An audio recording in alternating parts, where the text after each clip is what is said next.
What up, what up, what up? Welcome to the Live Game, episode 180.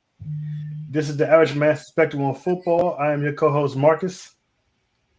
I'm the GOAT. The GOAT. I'm the greatest of all time. Really? Yeah, undisputed. Undisputed? Next up, we got Herman. Say what up, Herman. Hey. You are a hater. And last but never least, we got Mark. Say what up, Mark. Good evening. And me, I'm 56 years old. Damn!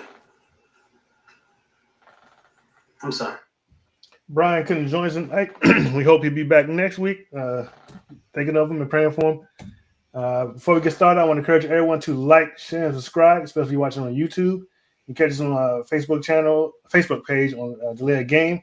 Catch us on X at The Live Game 3, on Instagram at The Official The Live Game, and on TikTok at The Live Game 91. You can also catch us on the Aboriginal Sports Network. We broadcast over there at the same time we broadcast here. So going over there and check those guys out. They do a little bit of everything, football, basketball, wrestling. They do it all over there. Go check out the Aboriginal Sports Network. Herman is hosting tonight. Oh, by the way, you weren't here last week. I'm sure you guys noticed. Had a week off, but we're back. Herman is hosting. Go ahead and start us off, Herman. All right, everybody. Appreciate you joining us tonight. We're gonna do the Eagles and Giants pick first, and we'll get into our news stories. We're gonna do a few, some hot topics this week since we don't have games to review from last week, and then we'll pick the rest of the games at the end, and we'll get you up out of here. So thanks for joining us, and hold on tight. All right, so let's get into this Eagles Giants game. Brian has decided to pick the Eagles. Let me real quick, let me pull it up. The Eagles are 75. The predictor has the Eagles winning at 75%. Brian has chosen the Eagles. Mark, who you got in this one? I am taking the Steagles also. The Steagles. Why do we call them the Steagles? I'm confused. I have no idea. Back in the military, they had combined the Steelers and the Eagles together, and they call them the Steagles. But During World War II. I'm taking the Eagles. Marcus, who you taking? So, a couple weeks ago, I was hyping up the Giants, and they did beat the Chargers. But I remember I had them as I named three players: Jackson Dart, Scatterboo, and Malik Neighbors. Malik Neighbors is hurt, so I'm gonna have to go with the Eagles. I don't have as much faith in them with only two of those guys, so I'm going with the Eagles. Even though the Eagles suck. Well, you said what the Eagles suck. The Eagles suck. Man, I'm tempted, but I don't want to wear that hat. Y'all know Jalen Carter. He's out tonight, the nose tackle, and teams have been running against them anyway. So you know what? I'll tell you what, Herman. If you pick the Giants, I'll take my pick. Pick the Giants. I'll go with you. Nah, you ain't gotta change your pick. Because I really want to pick the Giants, but I'm gonna go with the Eagles. I'm bold enough to do it, but not this week. Give me the Eagles. I ain't messing with that. Okay. Watch the Giants. Like I won't be surprised if the Giants win. Me either. I wouldn't either. But to be honest with you, I wouldn't be too surprised either. I wouldn't be surprised. I think that 54%. I think that 75% by the predictor is a little bit too high. To be honest with you. I think they ran that predictor before they had the dreaded. It wasn't a team meeting. It was some players meetings. But we're going to talk about that a little later on one of our hot topics. But it's week 6 and they meeting already, so something's not right. But yeah, we'll get a little bit into that later. Let's go back to our news stories now. Marcus, you can go ahead and read your news story of the week. Thank you, Herman. Joe Flacco has only been a Cincinnati Bengal for 24 hours. It's all the time Zach Taylor needed to name the 40-year-old veteran the starter for week 6, which is crazy to me. Flacco will lead the Bengals into Green Bay this Sunday against the Packers. The Bengals head coach confidently announced Wednesday. Flacco brings great experience, great leadership. His style fits our style of play too, Taylor said. Excited to get him out there. We'll start him this week, so he's going to take all the reps, get ready to go. Already spent a lot of time meeting with us, getting up to speed, so we feel good about where he's at. Flacco's arrival seems to invigorate Taylor, who displayed a new sense of conviction and excitement when speaking about the 18-year, NFL veteran on Wednesday. The reasoning, Teller said, is simple. Flacco has nearly 20 years of NFL experience, still has a capable arm, and already faced the Packers just a few weeks ago. A midweek trade doesn't leave a team much time to get a new quarterback up to speed on the intricacies of an offensive scheme. But Taylor believes Flacco's wealth of experience was a Tuesday evening over-the-phone cramming session completed while Flacco was being driven from Cleveland to Cincinnati to be present well enough for Sunday. I think it's a huge mistake. Driven. We'll talk about this. We'll talk about this one too a little later, but Huge mistake. yeah, we'll talk about it. Cleveland. That's crazy. He had to drive like somebody drove him. I guess it's that close. He ain't fly. It ain't that far. It's what, 2 hours, something like that. You know, that's a little bit more because Cincinnati's already at the bottom, Cleveland's already at the top. So probably about maybe 4 or 5, maybe 6. Yeah, I think I would have been flying. Like, you gonna fly me, you gonna drive me in no car. Probably was a nice day in Ohio that day. You know? Whatever, man. That seemed like road trip. It better have been like one of them luxury buses or something like that. You know what I mean? You know, but all right, I'm gonna get into my story, and this story goes along with Sunday's with tonight's game. Actually, a new documentary about Saquon Barkley revealed the running back requested a trade from the New York Giants during a phone call with owner John Mara in the summer of 2023. The Prime Video documentary Saquon, which was produced by Martin Scorsese and will be released Thursday before the Giants host the Philadelphia Eagles, shows Barkley asking for the trade on July 17th, 2023, the day the deadline passed for him to sign a long-term deal after the Giants had placed the franchise tag on Barkley several months earlier. The All-Pro running back played for the Giants during the 2023 season. He signed with the Eagles as a free agent the following year and led them to a Super Bowl title in his first season with the Giants' rival, a decision that left Mara, quote, sick. The lengthy negotiations spanning almost 2 years prompted the trade request. Quote, I want to run something by you real quick, Barkley said in the phone call conversation in the documentary. I've just seen the offer. I just talked it over with my agent. Once again, I appreciate that, but I brought this up to General Manager Joe Schoen a couple times, and he kind of declined me. He said ownership won't allow it. It's obviously clear I don't think we're going to get to a place where we can agree on a deal. So would you allow me permission to seek a trade? So he asked for a trade, and the Giants could have probably got 2 first-round picks for Barkley, if not a first and a third. They could have got something. And here they are with nothing. They'll get a comp pick. If they probably already got it. Yeah, they should have got the comp pick this last draft, I believe. But it just shows you that the Giants, the ownership in the front office, what were they doing? See, I kind of disagree. I mean, we can say, Giants messed up. Saquon wasn't going to be utilized correctly. He wouldn't have won a Super Bowl. He wouldn't have got 2,000 yards in New York. So it's kind of like, you know, I compare it to the Micah Parsons trade, actually. You know, it's looking like now that Jerry Jones was correct. And I would say he was right. You know? I think it's too early to say that right now. And the thing is, we'll see with the picks. We'll see what he does with the picks. Well, yeah, but there was a big difference though between Barkley and Micah, and the big difference was Barkley was one of the leaders on the Giants, and he showed a lot. I think he showed a lot more leadership. And the thing is that when you're at that type of impasse, and you have that opportunity and he asked for that trade, you got nothing for him at this point now, except for, like I said, a comp pick. Mm-hmm. You could have gotten at least one first rounder, I believe. Now, granted, you're talking about had he stayed there, yeah, he may not have rushed for 2,000 yards because they didn't have necessarily the line, but he definitely wouldn't have won a Super Bowl. We know that because that team just wasn't put together for that. But him being there would have took a lot of pressure off the quarterback. And then, I mean, look at Daniel Jones now. So that's true. We're talking about it's an organization. What is coaching doing? Exactly. Look at Daniel Jones and look at Saquon Barkley. Organization problem. Yeah, it very well could be, and that's what I'm saying. What are the Giants doing?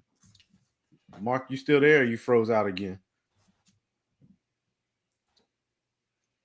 All right, he's struggling with his connection a little like. And it's his turn to do the news. Read Brian's story. All right, Brian's story. Former NFL quarterback and current, well, I bet he ain't current no more, and current sports color commentator Mark Sanchez. It's officially got fired. I mean, he's gonna get fired after this, I'm sure. Oh, yeah. Who was arrested for multiple misdemeanors following a physical altercation this weekend, is now facing a felony charge of battery involving serious bodily injury, prosecutors in Indianapolis announced. The more serious charge was added after investigators learned the severity of the victim's injuries. Marion County prosecutor Ryan Mears said at a news conference on Monday. This was a situation that did not need to occur, Mears said.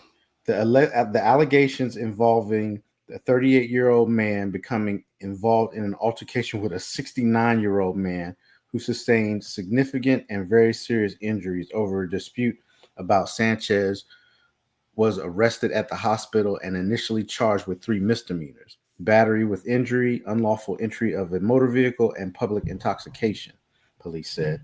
Sanchez has waived an initial court hearing set for Tuesday for the misdemeanor charges. A pretrial conference hearing has been set for November 4th for the updated case. Mayor said, that's a little off, I think.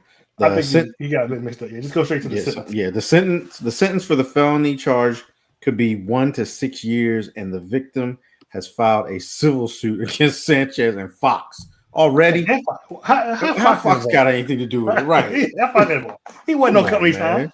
He wasn't on company time. That's a lawyer. That's a lawyer involved. Yeah. Let's assume both get paid. You got to go high so you can get, what you want. They figure Fox got more money than Sanchez. So yeah. Mark, you there? You ready for your story?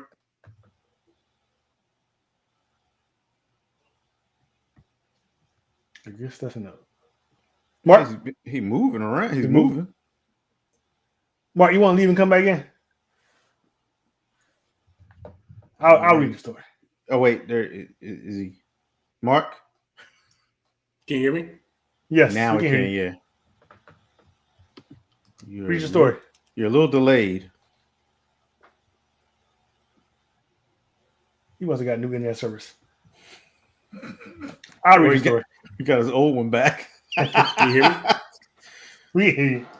Raiders head coach Pete Carroll did not seem happy with offensive coordinator Chip Kelly's play calling last week, saying the Raiders needed to help quarterback Geno Smith by calling more running plays. Today, Kelly said he tried to do that, but last week when the Raiders lost 40-6, they ended up throwing the ball more because they were so far behind. That's what our game plan is every game, Kelly said. We had 25 rushing attempts last week in the game. There was real balance in the first half of the football game when it was a close game. I think it gets out of hand, so you look at some of the numbers. I think we had 25 rushing attempts and 36 pass attempts at the end of the game, but the first half, it was really even. Smith's numbers in the game were not good. 25 for 36 for 228 yards with no touchdowns and 2 interceptions. But Kelly said that only one of Smith's throws was a bad read and that Smith played better than his stats indicated. Besides the one throw in the second half, Geno was really comfortable, Kelly said. I think Geno's playing really well for us. The Raiders are 1-4 and on a 4-game losing streak, but Kelly said he remains confident that Smith can play well in his offense as he did when the Raiders beat the Patriots in Week 1. That's the same old Chip Kelly stuff right there, but I guess you're going to see how that one works out. Yeah, Geno can't be throwing. Was I good? Oh, no, Geno just can't be throwing that much. They got this rookie phenom running back. You got to stay in games so you can run the football. Well, when you get that far behind, ain't no more running. Yeah, you get that far behind. That's true. That's the news. And thanks for stopping by. Yeah. All right. I don't. Let's see. I guess it's a 2-man show till Mark gets back. All right. Let's move into the hot topics. So the first hot topic tonight we're gonna discuss. Oh, there he is. Maybe his feet will be better. Let's see. I guess you know by the way this thing taking so long to come in. I don't know. He usually he there we go. He changed locations, but he's still stuck. Mark, No, he's moving. Mark, do some sound lyrics, Mark. He was moving. All right. Let him. Jump in when you can, Mark. Jump in when you Yeah, can. just jump in when you can. All right, let's get into the first hot topic. So, what has been the biggest surprise for you so far this season? That's the question. I'm gonna start this one off. Does it have to be just one? Or can it be a couple? I mean, I guess for you it could be a couple, but I'm only doing one. This is my biggest surprise, right? All right.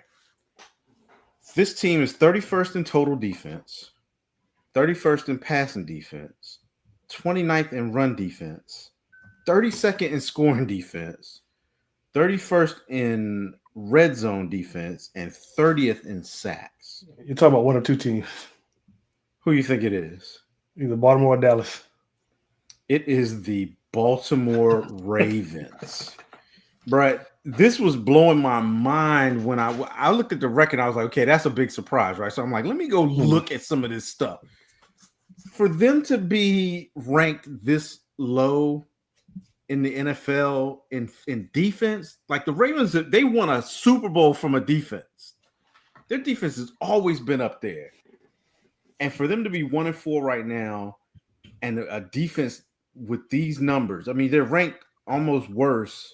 Actually, the only other team that was ranked worse, I think, in some of these categories was Dallas. And Dallas is 2-1. But the Ravens are 1-4. They're not running they're not running Henry. Derrick Henry. I'm calling him Mark Henry. Because they get down so bad. Yeah, but they're not running them at the beginning of the games either, it doesn't seem like to me. And just it's flabbergasting to see that their defense is this bad right now. It's crazy to me. But with those rankings, it's no wonder that their defense is that bad. You know, let him in. It looks like he's moving good now. You back now? Oh Lord, maybe not. All right. So my biggest surprise is we can't hear you. Okay, I can hear him. He just says, Oh, I didn't hear him. Might be a delay, though. Okay. So my biggest surprise is the 1-4 Baltimore Ravens with the 31st ranked total defense, 31st pass defense, 29th run defense, 32nd scoring defense, 31st red zone defense, and 30th in sacks. So they're at the bottom of the league in basically all the important stats in the NFL. So that's my biggest surprise of the season so far. Marcus, who's yours? So I got a couple. So biggest surprise, I got to agree with you on the Ravens. That's a huge surprise of how bad they're doing. Next big surprise is Daniel Jones and the Colts, how good they're doing and how Daniel Jones is like a totally different quarterback, in the MVP conversation. It's amazing to see what they are doing. And also the biggest surprise is, and of course it's a team I hate, but I have to admit, I didn't expect the Cowboys to look this good. Offensively, Cowboys look great. Yeah, offensively. Dak is looking like an MVP. They're 2-1, but they were.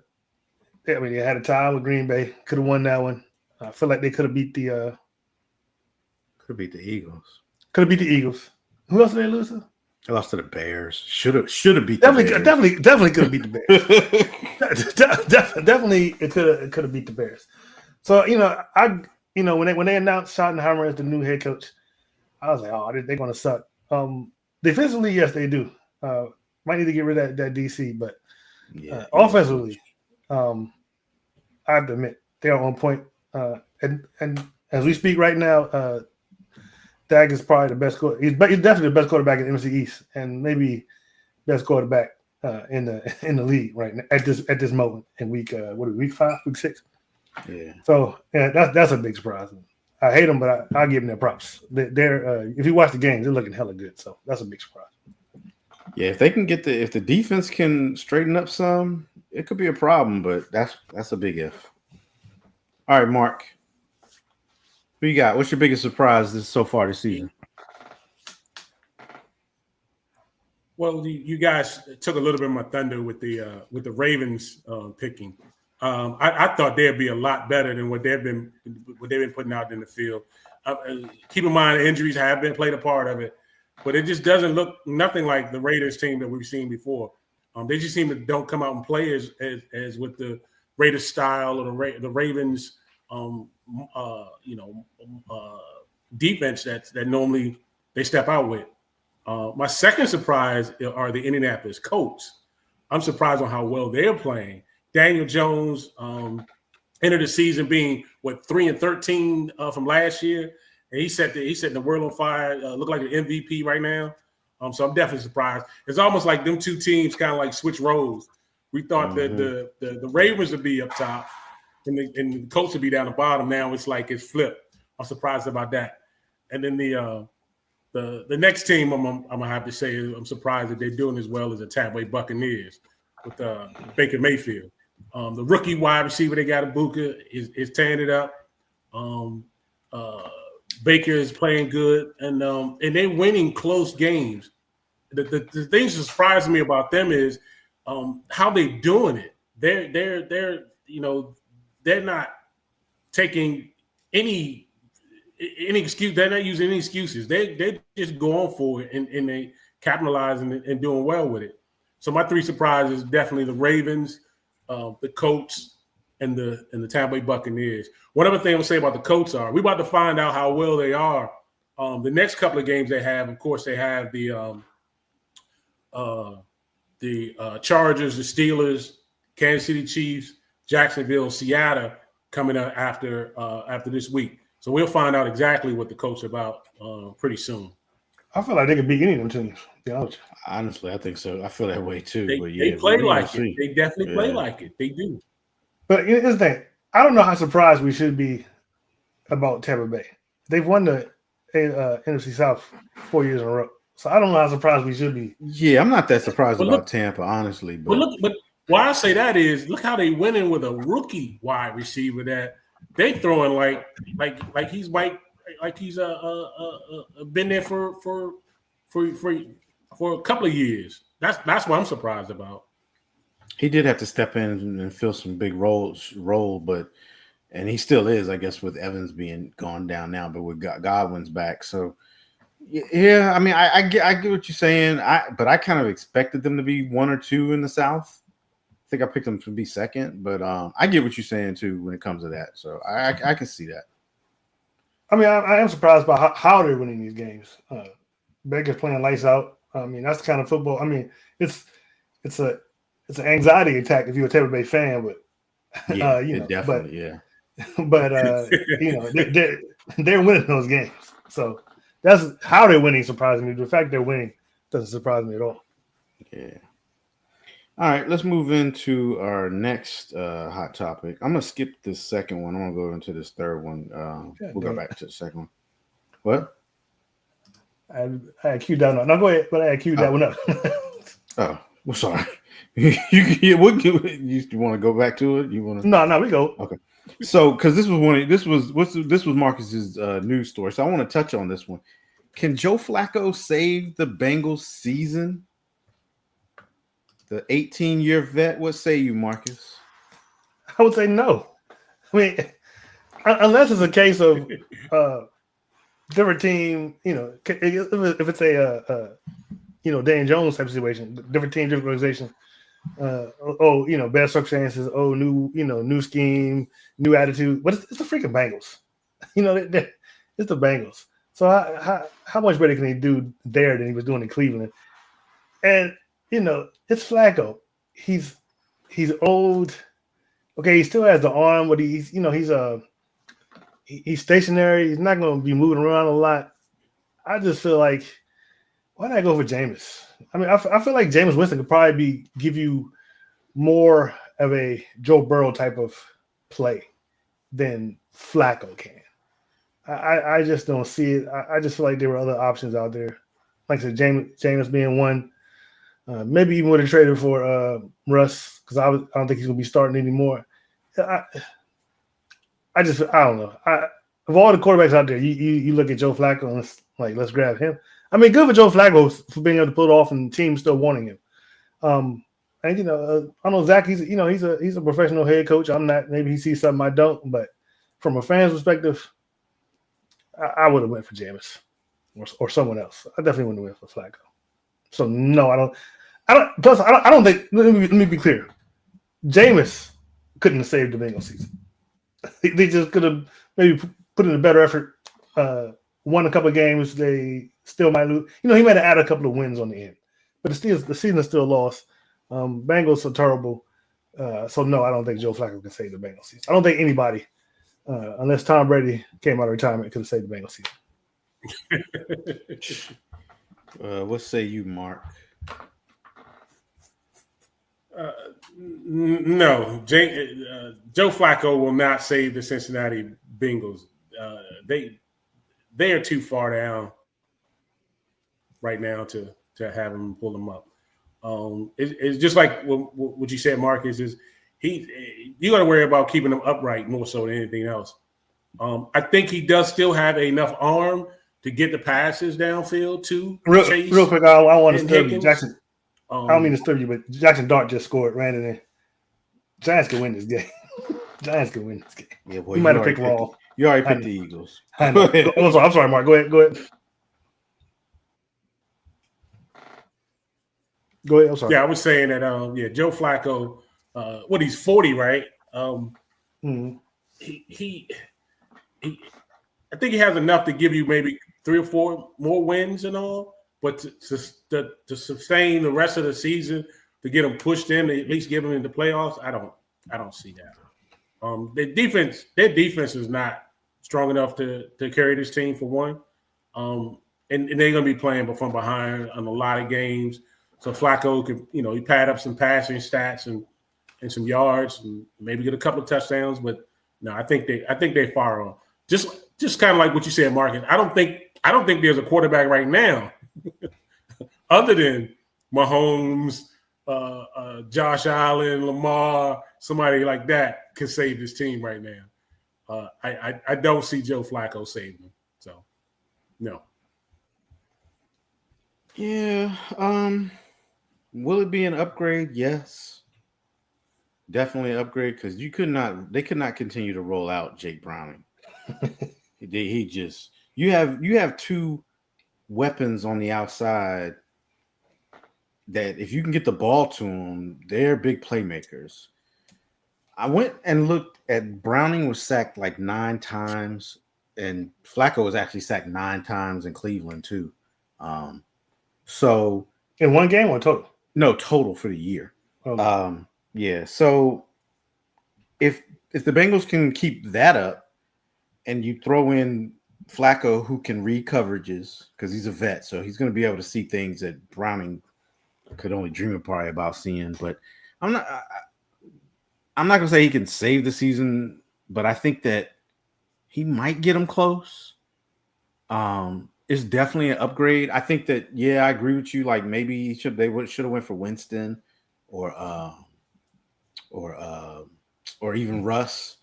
I thought the same thing. We talked about it in our group chat, but they had to do something, and maybe they just went with the cheaper option who knows the division too. You know what I mean? So, and also, I don't know how eager the Commanders would be to part with Mariota. Oh no, they wouldn't part with him. No, I don't think. No, I don't think you want to do that now. I think that what the Bengals should have did was they should have got a backup in the offseason, somebody who was a little bit more seasoned. Even though Browning did okay last year, this year, man, it's just I don't know, man. It just ain't there. But you got the offense, like their offense, they have the weapons that they could probably carry the team if they could just get that offense going. So he can't save their season, but I will say that he's going to give it some type of breath of life. I'll put it that way. Hey, what about this one? Maybe they should have traded for Shador. I think too inexperienced. I mean, you You don't want that. Then you don't want that behind Joe Burrow, because after this season, I Yeah, think true. the fans are going to start to say, like if you go when you go into the draft next year, the Bengals might have to draft a quarterback. They Yeah, Joe Burrow has been hurt like every other year. I mean, that's true, but it's Joe Burrow. Darren's got a good point right there. You definitely have to hold on to the solid backup at this point. And I tell you another thing that hurting the Browns too. They don't have a running game. Their running game is You mean the terrible. Bengals? The Bengals, yeah. I'm sorry, the Bengals, right? They don't have a running game right now. Chase Brown is not tearing it up like he did last year. As you know, the running game is a quarterback's best friend. If you can run the ball, then you're able to do a lot of play action off that. But they have not been able to run the ball. It's true. So I'm going to say this, and a lot of times so besides the quarterback and the two wide receivers, and I think, and I may be wrong, I may have misheard this, but Burrow, Chase, and Higgins, they account for, I may be wrong with this number, at least 60% of their salary cap. It's high. It's high. Yeah. And I'm going to say, besides those three, the rest of the team is garbage. No, they have a good tight end. Do they? They do have a good tight end. I don't know about their line. I know it leaks during the games. It leaks a lot. But yeah, when you have a lot of your cap invested in the three players, it is true. It's hard. But the thing that's harder is when one of those three is always hurt, and Burrow has been hurt a lot, and that's why I say the Bengals might have to start thinking about drafting a quarterback next year in a draft. I mean, if they're thinking that, and we got to see who's coming out next year, then I still go, maybe we should have traded for Shador. I mean, if they want to go that, I mean, so let's define save the season. What do we do? What exactly is saving the season? Making the playoffs? Putting them in the playoffs, at least. Yeah, Making the playoffs, exactly. Yeah. I mean, I think the minute Burrow went down, the playoffs was off the board anyway. To be honest with you. Well, it was with Jake Browning. I think with anybody in there. I mean, when Burrow is healthy, he's a top 5 quarterback. He'll get you there just off of him alone. I think the minute Burrow went down, there was no playoffs. Anyway, and what was their record when he went down? They were 2-0. Oh, I believe they were 2-0. Yeah, They've dropped 2. They dropped 3. I think they're already 2-3 now. Look at their stats real quick. The minute he went down, it was over. Yeah, they were 2-0. Yeah, they're 2-3 now, so they dropped 3 in a row. Okay. All right, let's move into our next hot topic, and we'll go back. We'll go to this one. Does defense still win championships? I'll start this one off. I've always been. I've never really felt like the only team that I'm gonna say that I've seen where a defense totally won them the championship, in my opinion, was the Ravens. The year that Trent Dilfer was their quarterback, because their offense was terrible. Their offense was atrocious, and their defense did win them that championship. Other than that, I'm going to say these other teams since then have had good defenses, but their offenses have been really, to me, what's carried the teams, in my opinion. So, well, I'm not going to say defense wins the championships. I will say this. You cannot have a bad defense and win a championship, but you could have an okay defense and a great offense and win a championship. That's how I see it. Kansas City did it. Kansas City Exactly. Kansas City did it 2 years in a row. Even though their defense played better in the playoffs, they just had I'm not even going to say they had an okay defense during the season. Their defense was kind of mediocre during the season that they won those Super Bowls. They got better in the playoffs, but I don't think defense wins championships. I think the offense does, and the defense has to be okay to, okay and up. Marcus, you look like you chomping at the bit over there. So let's hear it. So I'm gonna say this. I'm not sure you need a solid defense throughout the season to win a championship. But I definitely believe defense still wins the championship in the actual game. I mean, we just had the last Super Bowl to talk about. Eagles defense put it on the Chiefs. They won. Defense dominated that game. Dominated. Made it easy for the offense to do what the offense needed to do. When the defense was playing like that, offense could have. You could just walk out there, just whoop-de-doo, whatever we do. So, and I'm not sure. I didn't look up the stats. I don't know what Eagles defense was ranked throughout the season last year. I'm not sure. They weren't ranked low. They might, they were definitely in the middle or higher than that. But in the actual championship game, their defense won them that game. Period. So, yes, defense still wins championships. Does defense throughout the whole entire season need to be great to win championship? Probably not. But in the actual championship game, we got the last game to go by. Defense won that championship. So I would say, yes, defense still wins championships. What do you think, Mark? I'm gonna have to stand on the yes on this one too. The old cliche, defense win championship. You definitely need it when it counts. That's when you need it. I think so. Now they've gotten away from a lot of physical hitting on defenses. Now you get flagged, you get fined, you can do that. So it's turning more so a finesse. Defense has to beat you with a lot of pressure. But yeah, I think when it really counts, you got teams scoring left and right. It's 45-45. You need a defense to stop them from getting a touchdown. That's defense. You do need to have a defense that can do it when it counts, when it really matters. You need them to be able to shut something down and put a stop on it.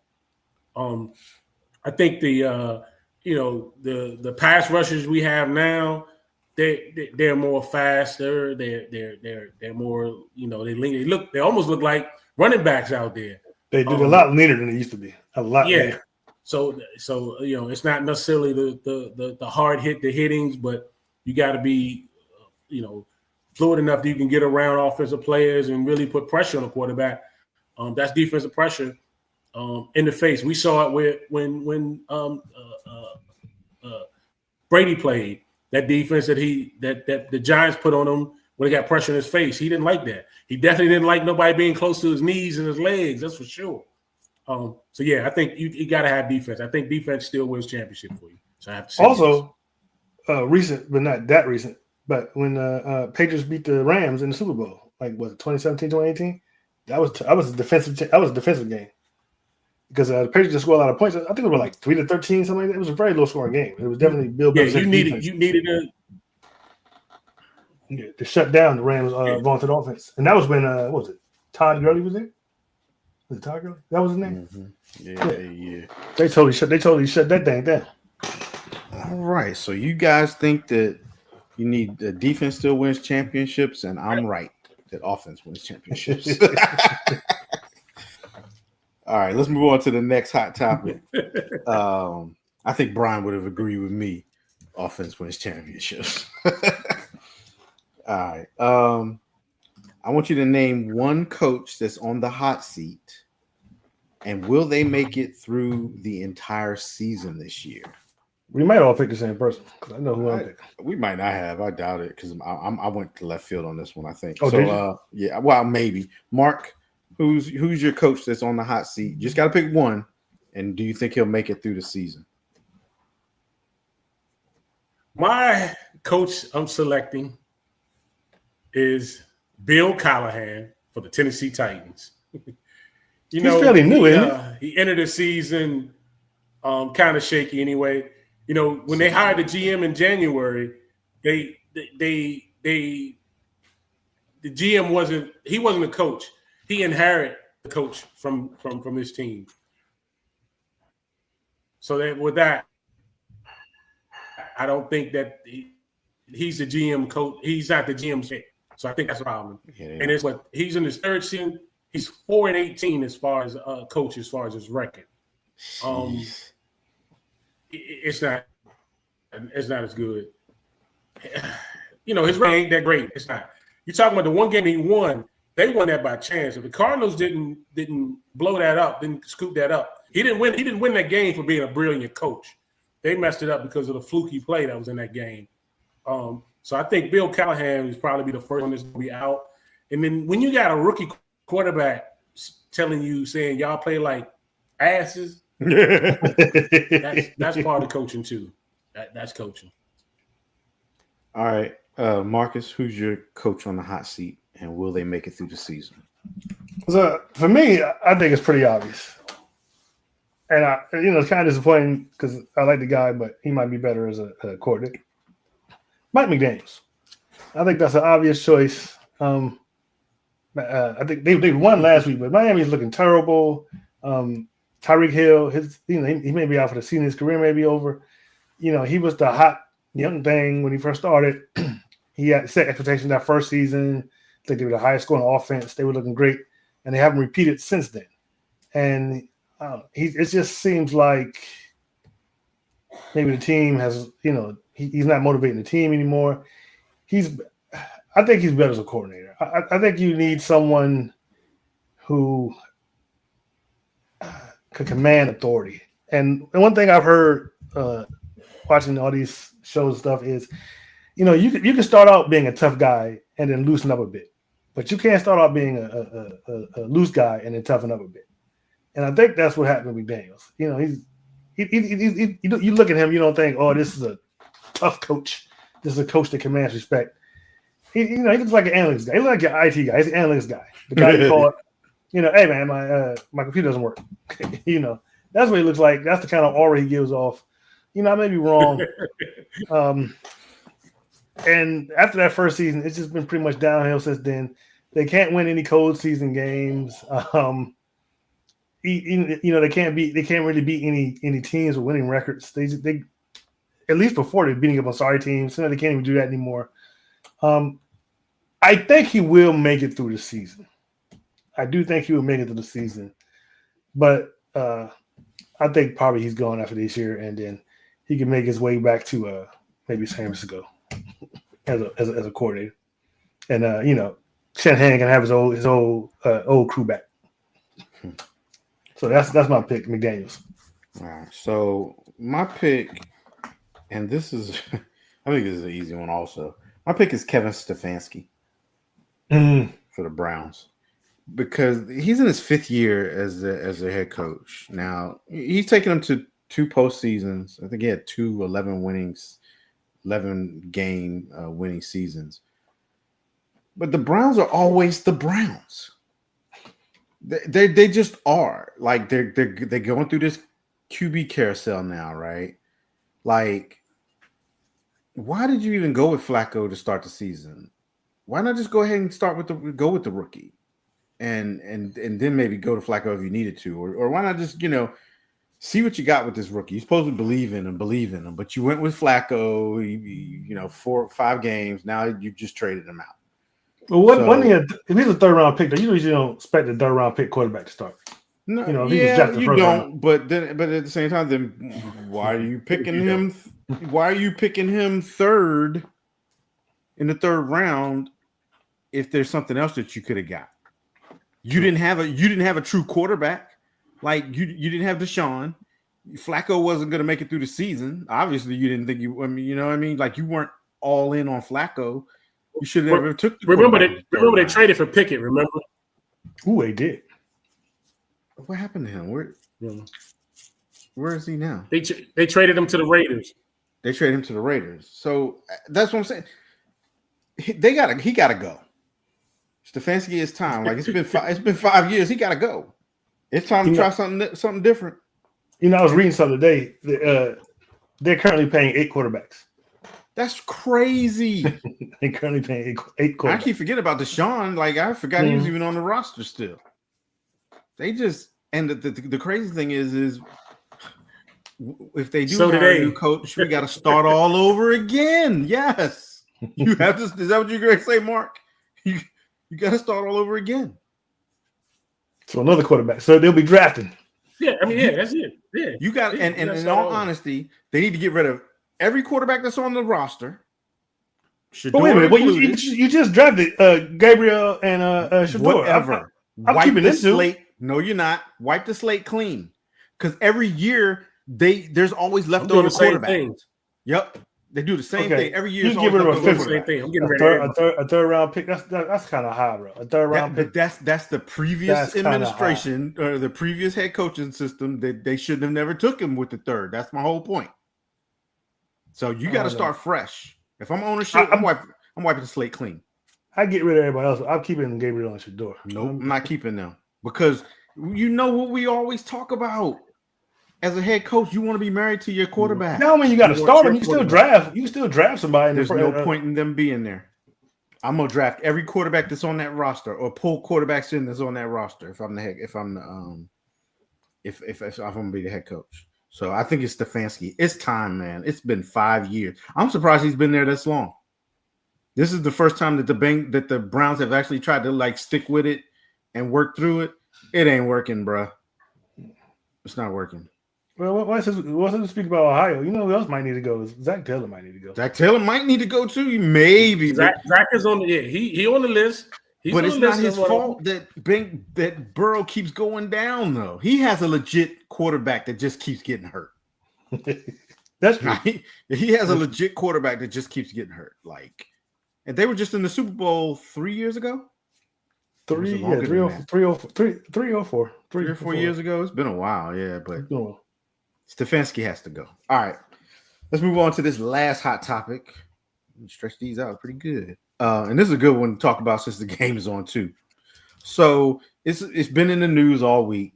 Jalen Hurts and AJ Brown had a quote meeting to discuss their issues on the field, connection issues, AJ not getting the ball, whatever. I think it was just them two.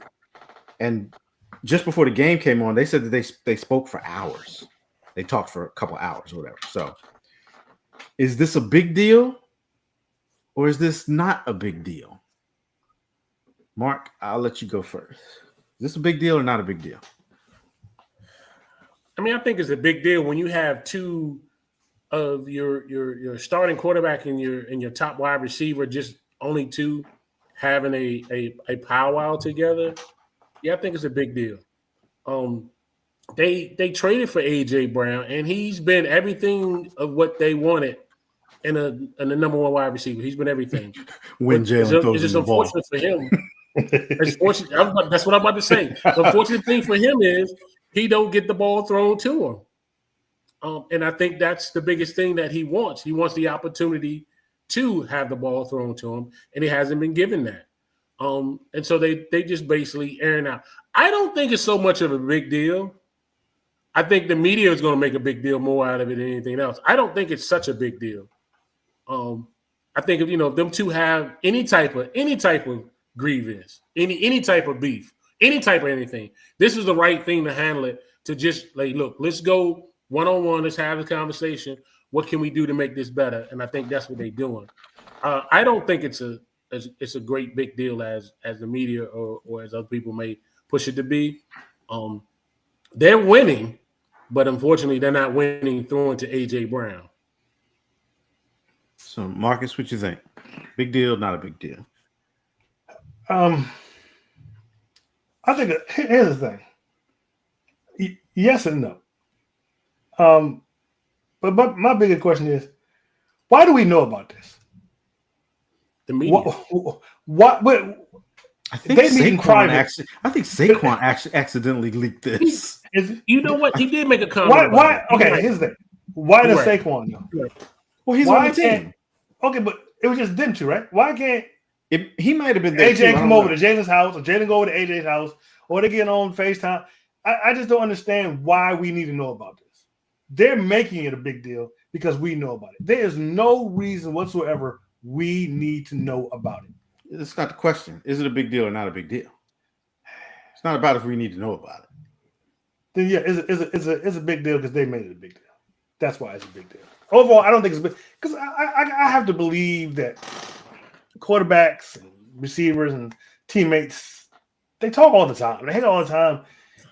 And, I mean, a quarterback sitting down and talking with his top wide receiver about, hey, let's, about the games in the future, let's connect more. What are we missing on? It's not a big deal. But they made it a big deal because AJ always running his mouth, posting stupid stuff on X, and then it gets leaked out. It shouldn't be. It shouldn't be a big deal. The teammates are talking. I don't care. This is a meeting. How long not just talking?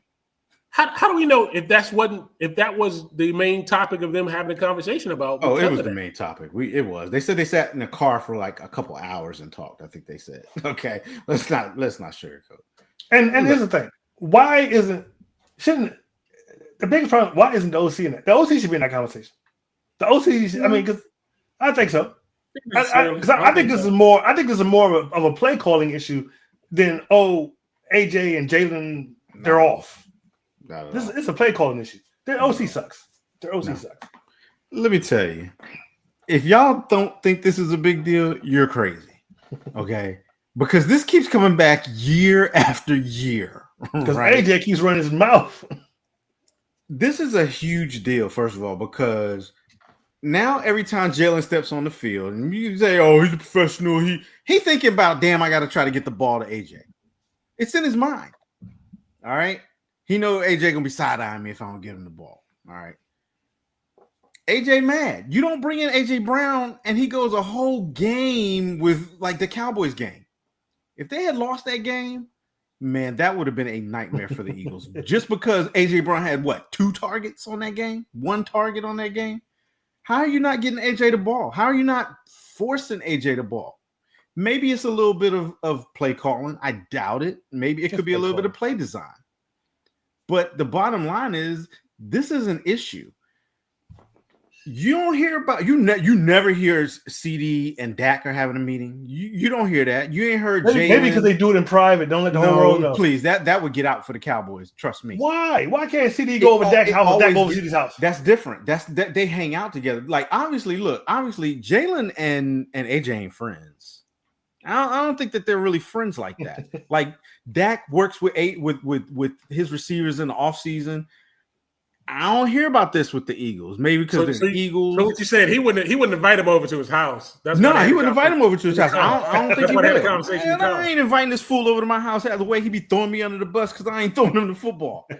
But this is a big deal. Let me tell you why. I'm going to give you why too. This is a big deal. Stephon Diggs was complaining about not getting the ball, right? In Buffalo. He got sent packing. Where's Stephon Diggs now? New England. Okay. That's another thing, too, that makes it interesting is organizations kind of protect their quarterbacks and their top quarterbacks. Why are we doing this again with AJ Brown? This is the 3rd year of this, if I'm not mistaken. Granted, they won the Super Bowl last year. 2 years ago, AJ Brown was reading a book on the sidelines. Remember that? That was last year. That wasn't 2 years ago. Was that last year? I think it was last year. It was the year they won the Super Bowl. This is a problem. Yeah. So, and this they had a statistic that said that Jalen Hurts has one of the worst completion percentages of quarterbacks with not under pressure throws. Like not under pressure throws. I think it was something like that on the deep ball or something. It was some weird stat.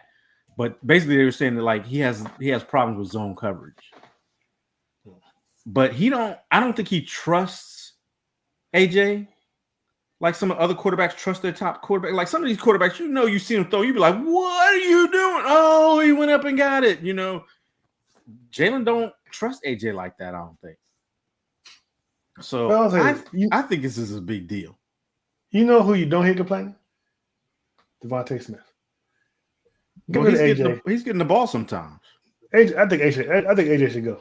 That's what I'm saying. Like, is it like? Would that be best for them? I think so. Look what happened when, like you just said, Stephon left.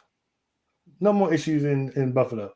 Josh, everybody eating Buffalo. Everybody happy. Josh won an MVP. AJ need to go.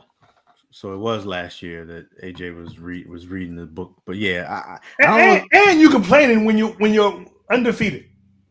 Come on, bro. because he wants You the ball. ain't even got common sense to keep your mouth shut until you start losing games. They're barely winning those undefeated. games. Doesn't matter. They're barely winning those games. Still undefeated.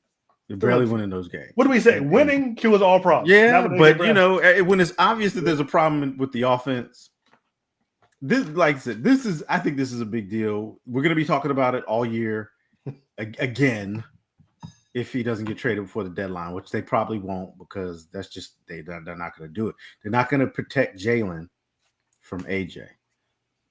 Pretty soon we're going to be here. Like if the offense continues to struggle, like if they lose this game to the Giants and the offense continues to struggle, we're going to hear that there was an offensive players meeting. You know, it's going to be one of the players meeting, the dreaded one. So we'll see. But y'all see the score of this game? Yeah, I see it right. I see the scores 13-10. But I think that this is a big deal. So all right, those are our hot topics. Let's get into our game picks for the rest of the week. Let's try to make this a little quick so we can get out of here. We ran long on the hot topics, longer than I thought we would. We did. We was a long way to do it, boy. I know. And I didn't think it was going to last that long. The longest how many times we had 5? Yeah, we had like 5. Look, the longest one, the dude ain't even here. We'd be going to 8:30 if Eddie Kane was here. Yeah, we'll blame him any chance we get. He ain't here to defend himself. All right, so we already picked the Eagles game. Let's roll into the next game. We got the 3-2 Rams going in to take on the 1-4 Ravens, my surprise team of the season. The predictor has the Ravens winning. The Rams are giving up 7.5. The Rams are giving up 7.5 at the Ravens. That is disrespectful right there. And the predictor has the Rams winning it 60% of the time. I'll give Brian's pick. Eddie Kane says he's going with the Rams. Mark, who you got? Who the Ravens starting quarterback? It's Cooper Rush. What you call it? Cooper Rush. Yeah, I'm taking the Rams. Marcus? Obviously, I'm going with my Super Bowl pick. Actually, these are both my Super Bowl picks. These are both my Super Bowl picks. But I'm going with the Rams. All right. I'm going with the Rams too. The 1-5 Ravens is going to be crazy. That's crazy. All right. Moving into the next game, we got the 3-2 Seahawks traveling into Jacksonville to take on the surprising 4-1 Jags. I don't have the spread on this one. I don't know why. Let's see. Yep, no spread on this one. The predictor has the Seahawks winning this one because this is a toss-up pretty much. The predictor has the Seahawks winning this one 51% of the time. Brian is going with the Seahawks. Mark, who you got in this one?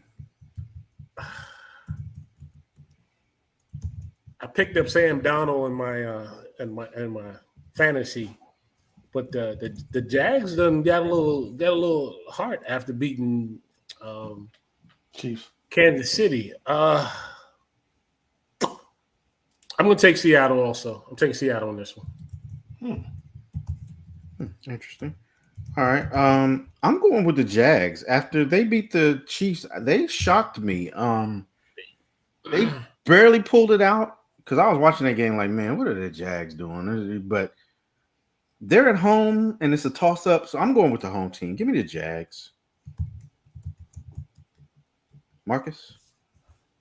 Yeah, the Jags really surprised me on Monday night too. I think and the Seahawks are traveling away from the West Coast to the East Coast, and it's a home game. I probably wouldn't have made this pick early in the season, but I'm gonna have to go with the Jaguars. I'm picking the Jaguars. All right, we split on that one. And I mean, everybody knows it because they couldn't stop saying it. But Trevor Lawrence beat the Chiefs on his birthday. Yeah, it was like the fifth Beatle is going with the Jags too. All right, moving into the next game, we got the 4-1 Lions going into Kansas City to take on the 2-3 Chiefs. The Kansas City Chiefs are actually giving up 1.5 in this one, and the predictor has the Chiefs winning this one 53% of the time. Eddie Kane has chosen the Lions, which is I'm a little surprised at. Marcus, who you got in this one? So except for the last two games, and they lost the last one, the Chiefs' offense has looked stagnant, but they looked good the last two games. And the last time the Lions were in Kansas City, they beat them. And the Lions, I think they are definitely right now. I think the highest scoring offense. I think they're on par to score more points than I saw a statistics today. Jared Goff is on point to beat Peyton Manning's 2013 career. 52 touchdowns, on yards. So I'm going to go with the Lions. Drinking that blue Kool-Aid. Interesting. Mark, who you got in this one? They're playing in Kansas City, but I don't like the way the Kansas City offense is playing. I'm going to take the Lions on this one also. Give me the Lions. Really? Okay. Cue up my music. The Kansas City Chiefs offense is back. Give me the Chiefs, baby. I will be wearing the smart hat. Yeah, I'm lone wolf in this one. You just doing that because you're cousin of the Chiefs fan. That's all that. Nah, he's insufferable, honestly. But I am picking his Chiefs this week. So give me the Chiefs. I think their offense is back. They're at home. I think that the Lions going to be a little slower on that grass. And I think the Chiefs want a little bit of revenge for that game that they lost to the Lions. That was the opener last season. So yeah, I'm going with the Chiefs on that one. Hey man, right. if your Cowboys had the last decade the Chiefs have, y'all would be insufferable too. So okay. Moving on to the next game, we got the 4-1 Bills traveling into Atlanta to take on the 2-2 Falcons. The Bills are giving up 4.5 on this one.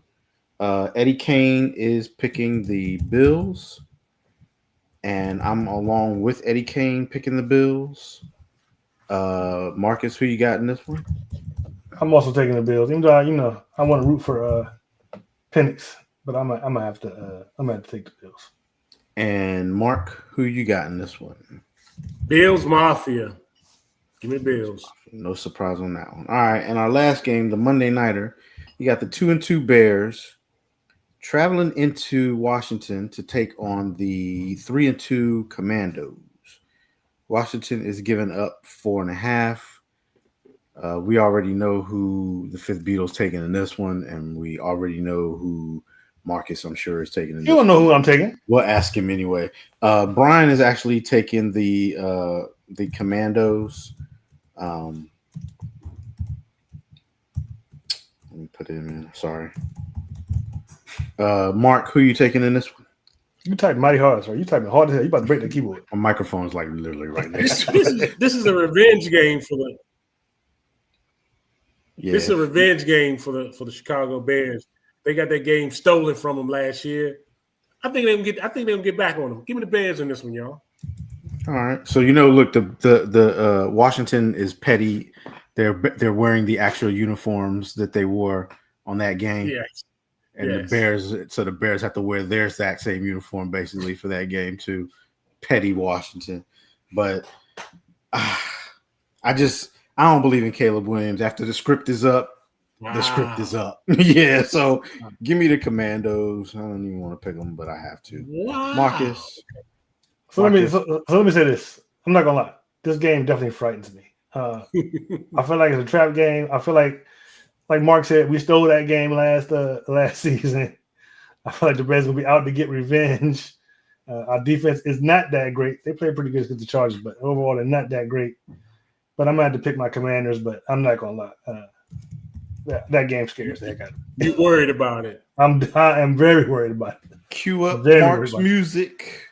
Okay.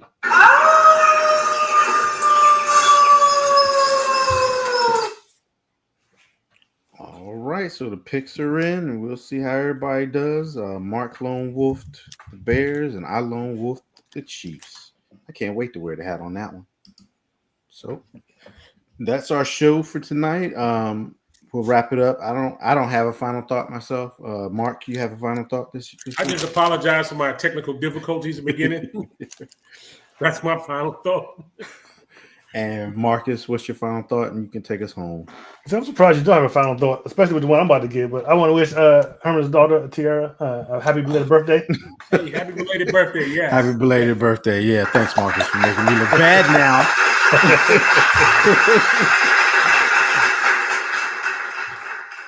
So before we get out of here, I want to encourage everyone to like, share, and subscribe, especially if you're watching on YouTube. You can catch us on Facebook and our Facebook group, The Layer Game. We're on X at The Layer Game 3. We're on Instagram at The Official Layer Game and on TikTok at The Layer Game 91. You can also catch us on the Aboriginal Sports Network. So go on over there and check those guys out. Check us out on the Aboriginal Sports Network. We will see you next week. Same bat time, same bat channel. Peace. We out. Peace.